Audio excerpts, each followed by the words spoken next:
Aunty aunty ఎవరు? Aunty aunty నమస్కారం aunty. హారతి తీసుకో బాబు. నేనండి ఆకాష్ని. మీరు బాగున్నారా? నన్ను గుర్తుపట్టారా? బావున్నానయ్యా. అలా గుర్తుపట్టారా అని అడుగుతావేంటి? నాకు రెండోసారి పునర్జన్మనిచ్చిన దేవుడివి, నిన్నెలా మర్చిపోతాను? రెండోసారా? అంటే ఏంటంటీ? ఒకసారి ఆదిత్య గారు బతికించారు, రెండోసారి నువ్వు బతికించావు. ఏంటి బాబు ఇలా వచ్చావు? దగ్గరలో పనుండి వచ్చానంటీ. మీరు గుర్తొచ్చారు. ఎలా ఉన్నారో చూసి పలకరించి వెళ్దామనిపించింది, వచ్చాను. పెద్దవారి ఆశీర్వచనాలు కూడా తీసుకోవచ్చని వచ్చాను. నన్ను ఆశీర్వదించండి ఆంటీ. చిరంజీవా లే. అలాగా, నీ మంచితనం, మర్యాద, పెద్దవాళ్ల పట్ల గౌరవం నాకు నచ్చాయి. అవును, మా ఇంటి అడ్రస్ ఎవరు చెప్పారు నీకు? అలా అంటారేంటంటీ? మనసుంటే మార్గం ఉంటుంది అంటారు. పైగా నేను పనిచేసేది మీ అల్లుడు గారు ఆదిత్య గారింట్లోనే. అలాగా? అవునండి, ఎస్టేట్ మేనేజర్గా చేస్తున్నాను. చాలా సంతోషం బాబు. అదేంటమ్మా అలా నిలబెట్టి మాట్లాడుతున్నావు? కూర్చోండి. పర్వాలేదు, నాకు పెద్దవాళ్ల ముందు ఇలా నిలబడి మాట్లాడడమే ఇష్టం. అవును, మీకు ఈ విషయం మీ అమ్మాయి గారు చెప్పారా? ఏ విషయం బాబు? అదేనండి, మంజులకి బేబీ షవర్ గురించి. సీమంతమమ్మా. మీరు రావటం లేదు కదా? తెలిసింది.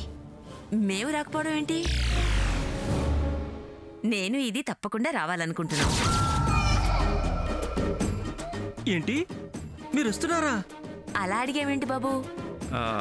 తను మీ అమ్మాయికి సవతి వరుస కదా, కోపంతో రారేమో అనుకొని.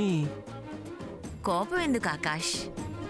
తను ఆదిత్య భార్యే కదా, నాకు కూతురు లాంటిది. రాకపోతే బాధపడదు. నాకు ఈ శుభవార్త తెలిసి చాలా సంతోషించాను. సంతోషించారా?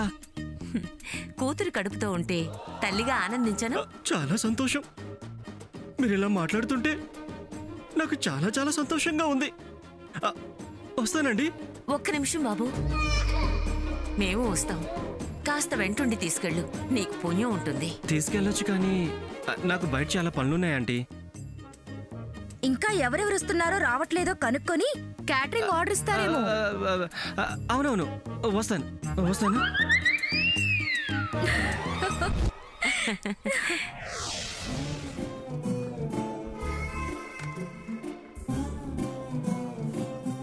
ఆకాష్, ఏమైంది? వెళ్ళిన పని ఏమైంది? ఆ ముసల్ది ఫంక్షన్ ఆపుతానందా? కాదు, ఫంక్షన్కి వస్తానంది. పెద్ద దిక్కుగా దగ్గరుండి అంతా సవ్యంగా జరిపిస్తానంది.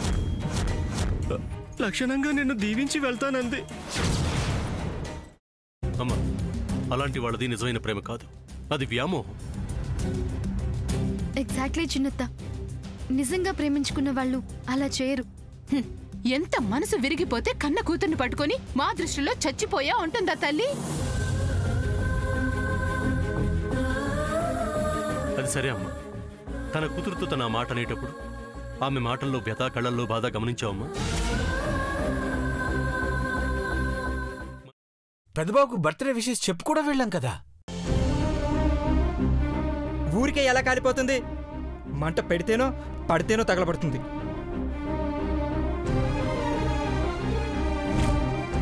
కరెక్ట్ చిన్నబాబు, నీకొచ్చినట్టే నాకు డౌట్ వచ్చింది. పార్వతే షర్టును తగలబెట్టిందనుకుంటా.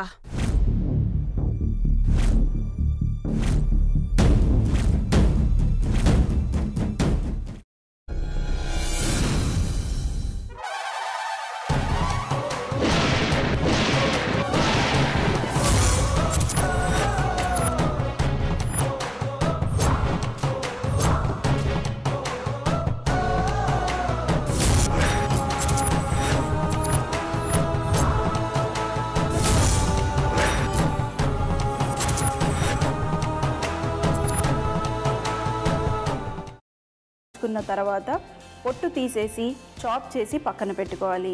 ఒక ప్యాన్లో కొద్దిగా నూనె వేడి చేసి అందులో ఆవాలు, మినప్పప్పు, శనగపప్పు, కరివేపాకు, సన్నగా తరిగి పెట్టుకున్న ఉల్లిపాయలు వేసుకుని 1 నిమిషం పాటు వేయించుకోవాలి. ఆ తర్వాత కాల్చి కట్ చేసి పెట్టుకున్న వంకాయని కూడా అందులో వేసుకుని బాగా మిక్స్ చేసి బౌల్లోకి ట్రాన్స్ఫర్ చేసుకుని అందులో తగినంత చిక్కటి పెరుగు లేదా పల్చటి పెరుగు వేసుకుని మిక్స్ చేసి అన్నంతో కానివ్వండి, చపాతీతో కానివ్వండి సర్వ్ చేసినా చాలా బాగుంటుంది.